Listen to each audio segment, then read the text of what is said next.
Hey guys, welcome back to my YouTube channel. My name is Chitra and today we are going to learn present continuous tense. So let's start the topic, but if you are new to my channel, don't forget to subscribe and press the bell icon. So let's start the topic. So आज का topic है present continuous tense, जिसको हम present progressive tense भी कहते हैं. So guys, देखते हैं कि present continuous tense को हम कब यूज़ करते हैं. We can use to explain the idea that something is happening now at this moment. Means this moment जो action हो रहा है present time में at this moment जो action हो रहा है उसको बताने के लिए हम present continuous tense का use करते हैं. This moment means at the time of speaking. जो भी action हो रहा है, जैसे हम कह सकते हैं मैं पढ़ा रही हूँ, हम टेंस सीख रहे हैं, तो ये एक्शन इस टाइम पर हो रही है. At the time of speaking जो भी एक्शन होता है उसको बताने के लिए हम प्रेजेंट कंटिन्यूअस टेंस को यूज़ करते हैं. For example, I am teaching you, मैं तुम्हें पढ़ा रही हूँ. वी आर लर्निंग टेंसेस, हम टेंस सीख रहे हैं. तो इस तरह से जो कार्य हम अभी कर रहे हैं उनको बताने के लिए हम प्रेजेंट कंटिन्यूअस टेंस को यूज़ करते हैं. We can use to express longer actions not at this moment but in process. उन एक्शंस को बताने के लिए भी हम प्रेजेंट कंटिन्यूअस टेंस को यूज़ करते हैं जो इस मोमेंट तो नहीं किए जा रहे हैं बट प्रोसेस में हैं. For example, he is working on a project, वह एक प्रोजेक्ट पर कार्य कर रहा है. तो यहाँ पर प्रोजेक्ट पर जो कार्य किया जा रहा है वो प्रोसेस में है. चाहे वो कार्य इस मोमेंट किया जा रहा हो या ना किया जा रहा हो, लेकिन वो प्रोसेस में है. तो इस तरह के एक्शंस को बताने के लिए भी हम प्रेजेंट कंटिन्यूअस टेंस को यूज़ करते हैं. एक और एग्जांपल ले लेते हैं. I am reading an interesting book these days, मैं इन दिनों एक इंटरेस्टिंग बुक पढ़ रही हूँ. यहाँ पर बुक को पढ़ने का कार्य अभी किया भी जा सकता है, नहीं भी किया जा सकता है. ये दोनों पॉसिबिलिटी हैं, बट ये कार्य किया जा रहा है, ये प्रोसेस में है. तो यहाँ पर इसको बताने के लिए हमने इस टेंस को यूज़ किया है. We are preparing for competitive exams, हम कॉम्पिटिटिव एग्ज़ाम्स के लिए तैयारी कर रहे हैं. तो ये कार्य प्रोसेस में है. तो इस तरह के एक्शंस को बताने के लिए प्रेजेंट कंटिन्यूअस टेंस का यूज़ किया जाता है. We can use to indicate that something will or will not happen in the near future. Means आने वाले समय में कोई कार्य होने वाला है या नहीं होने वाला है, इसको बताने के लिए भी हम इस टेंस का यूज़ करते हैं. For example, we are going on vacations, हम वेकेशंस पर जा रहे हैं. तो नियर फ्यूचर में मीन्स आने वाले टाइम में हम वेकेशंस पर जा रहे हैं, बताने के लिए भी हम इस टेंस को यूज़ कर सकते हैं. We can use to indicate that something is temporary, कुछ टेम्प्ररी चीज़ों को बताने के लिए भी हम इस टेंस को यूज़ करते हैं. We are staying at a hotel, हम होटल में रुक रहे हैं. तो इस तरह के एक्शंस को बताने के लिए भी हम इस टेंस को यूज़ कर सकते हैं. When something is in trend, जब कोई चीज़ ट्रेंड में होती है उसको बताने के लिए भी हम इस टेंस को यूज़ करते हैं कि आजकल क्या चल रहा है, ये बताने के लिए हम इस टेंस को यूज़ करते हैं. People are wearing light colours nowadays, आजकल लोग लाइट कलर्स पहन रहे हैं. लाइट कलर आजकल ट्रेंड में चल रहा है. तो यहाँ पर जो चीज़ें ट्रेंड में चलती है मीन्स आजकल क्या हो रहा है, ये बताने के लिए भी हम प्रेजेंट कंटिन्यूअस टेंस का यूज़ करते हैं. The prices of things are increasing, means चीज़ों के जो प्राइस हैं वो बढ़ रहे हैं. तो यहाँ पर जो काम हो रहा है उसको बताने के लिए हम प्रेजेंट कंटिन्यूअस टेंस को यूज़ करते हैं. हिंदी में इसमें सेंटेंस के लास्ट में रहा है, रही है, इस तरह के वर्ड्स हमें देखने को मिलते हैं.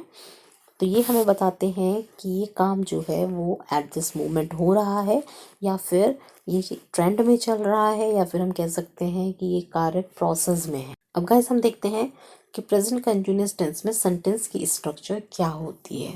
तो जैसे कि हम जानते हैं कि इंग्लिश में सेंटेंस की बेसिक स्ट्रक्चर होती है subject, verb and then object. तो इसी से ही हम प्रेजेंट कंटिन्यूअस टेंस की स्ट्रक्चर को सीखने वाले हैं. तो सबसे पहले हमें सब्जेक्ट का यूज़ करना है. वर्ब को हम यूज़ करेंगे हेल्पिंग वर्ब के साथ. तो यहाँ पर सबसे पहले सब्जेक्ट का यूज़ होगा, देन इज़ आर एम. इन हेल्पिंग वर्ब को हम यूज़ करेंगे। उसके बाद वर्ब की फर्स्ट फॉर्म में ing का यूज़ करेंगे, मीन्स वर्ब की first form plus ing and then object. So guys, ये अफर्मेटिव सेंटेंस की स्ट्रक्चर होती है subject plus is are am plus verb की फर्स्ट फॉर्म में ing एंड देन ऑब्जेक्ट। ये प्रेजेंट कंटिन्यूअस टेंस की बेसिक स्ट्रक्चर है। यहाँ पर सिंगुलर सब्जेक्ट के साथ हम इज का यूज़ करेंगे, प्लूरल नंबर के सब्जेक्ट के साथ हम आर का यूज़ करेंगे और आई के साथ हम एम का यूज़ करते हैं। Singular subject like he, she, it, any name, ये सिंगुलर नंबर के सब्जेक्ट हैं। प्लूरल नंबर के सब्जेक्ट मीन्स वी, यू, दे और एनी प्लूरल नाउन। एम का यूज़ हमें आई के साथ करना है। अब अफर्मेटिव सेंटेंस से हम नेगेटिव सेंटेंस के स्ट्रक्चर बनाएंगे। यहाँ पर हेल्पिंग वर्ब और मेन वर्ब, इनके बीच में नॉट का यूज़ करना है। स्ट्रक्चर सेम रहेगी, helping verb and main verb के बीच में नॉट का यूज़ करेंगे। तो ये स्ट्रक्चर हो जाएगी subject plus is are am plus not plus verb की फर्स्ट फॉर्म में ing एंड देन ऑब्जेक्ट। तो इस तरह से नेगेटिव सेंटेंस की स्ट्रक्चर बनती है। ये बहुत सिंपल होता है गाइस, आपको अफर्मेटिव सेंटेंस की स्ट्रक्चर को याद करना है और उससे नेगेटिव और इंटरोगेटिव सेंटेंस की स्ट्रक्चर को बनाना है। अब देखते हैं इंटरोगेटिव सेंटेंस की स्ट्रक्चर कैसे बनानी है। तो गाइस, जैसा कि मैंने आपको पहले बताया है कि इंटरोगेटिव सेंटेंसेस 2 टाइप्स के होते हैं, येस और no answer type questions and second होता है WH टाइप क्वेश्चंस। येस और नो आंसर टाइप क्वेश्चंस वो क्वेश्चंस होते हैं जिनका आंसर हमें येस और नो में ही मिलता है। इस तरह के सेंटेंसेस हेल्पिंग वर्ब से स्टार्ट होते हैं। तो यहाँ पर हेल्पिंग वर्ब यूज़ की गई है इज आर एम। ये हमारी हेल्पिंग वर्ब है जिसको हम इस टेंस में यूज़ कर रहे हैं। तो यहाँ पर इज आर एम को हम स्टार्टिंग में रखेंगे। तो हेल्पिंग वर्ब को हम सब्जेक्ट से पहले रखेंगे, is are am then subject. फिर सेंटेंस में यदि नॉट है तो नॉट का यूज़ करेंगे, देन वर्ब की फर्स्ट फॉर्म में ing एंड देन ऑब्जेक्ट। तो इस तरह से येस और नो आंसर टाइप क्वेश्चन की स्ट्रक्चर को हमें बनाना है, मीन्स हेल्पिंग वर्ब को स्टार्टिंग में रखना है। सेकेंड है WH टाइप क्वेश्चंस, जिसमें सबसे पहले हम क्वेश्चन वर्ड का यूज़ करेंगे और बाकी स्ट्रक्चर सेम रहेगी। तो क्वेश्चन वर्ड का यूज़ करेंगे, then is are am means helping verb को यूज़ करेंगे, देन सब्जेक्ट, देन नॉट है तो नॉट का यूज़ करेंगे, देन वर्ब की फर्स्ट फॉर्म में ing एंड देन ऑब्जेक्ट। अब देखते हैं कि इसमें कौन कौन से टाइम एंड वर्ब का यूज़ किया जाता है।